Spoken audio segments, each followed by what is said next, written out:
જય માતાજી, જય મેલડી, મને જય ચાવનમાં અમારા નવા બ્લોગમાં બધાનું હાર્દિક હાર્દિક સ્વાગત છે. તો આપણે બ્લોગમાં આજે બહુ લેટ થઈ ગયું છે ને આપણે બ્લોગ આપણા મમ્મીના ઘરે આવીને શરૂ કર્યો છે અને આપણે આવ્યા છીએ આપણા મમ્મીના ઘરે. તો જો આપણે એમના ઘરે આજે 12 ઉભા છે ફળિયામાં. હમણાં તમને અંદરનું પણ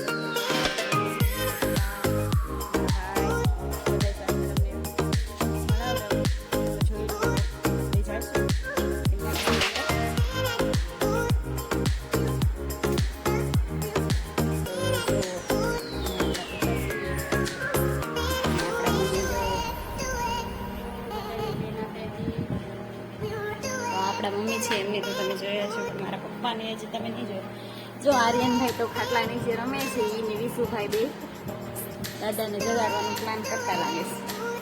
અને આ બાજુ છે આપણો ભાઈ,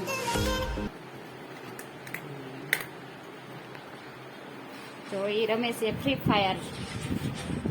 જો અવાજ આવતો છે તમને,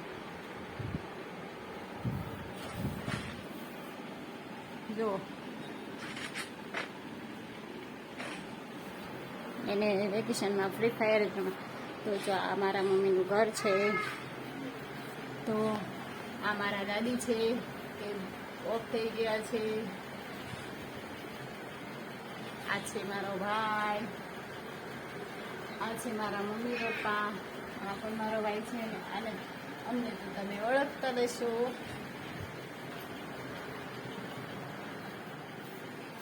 આ એમના મંદિરનો બાલક છે.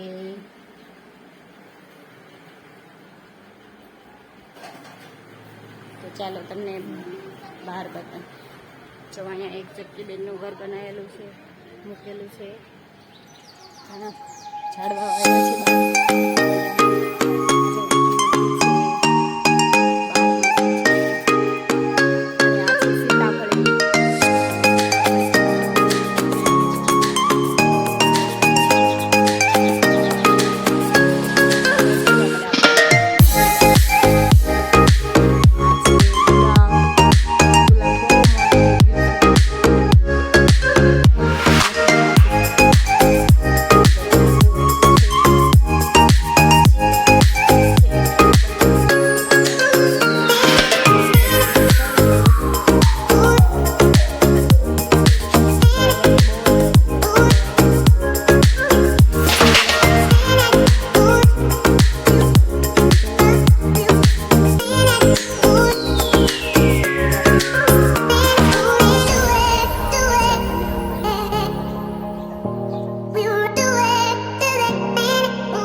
કોઈ મૂકવા આવવાની રાહ ન જોવાની.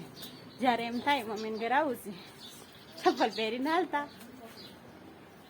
તો તમે બધા જો કોઈ બહેનો હોય છે અમારા બ્લોકમાં જતા હોય તો કહેજો કે તમારા બધાનું પિયર કેટલું દૂર છે. મારું પિયર તો બસ આટલું જ દૂર છે કે હું દોડીને વી આવું.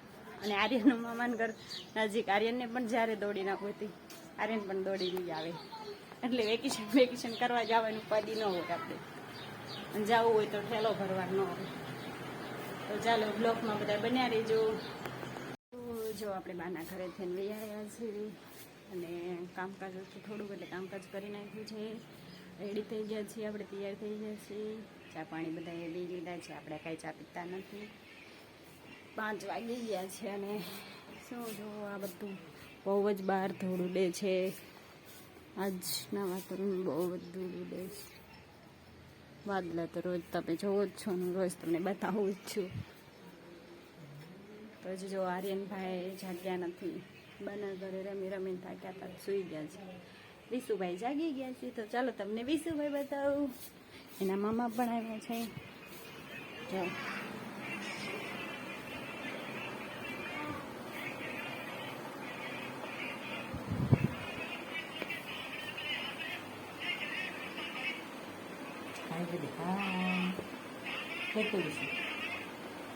જાગ્યા છે એટલે જે વિશુભાઈ મૂળમાં નથી નગર હાય તમને તરત કે પછી આપણા આર્યનના માસી પણ નથી આવ્યા કામેથી. તો કાલે ગણેશ ચોથ છે તો કાલે આપણી બેનો આવવાની છે તો કાલે પણ બધાને અચાનક આપણે જવાનું થયું.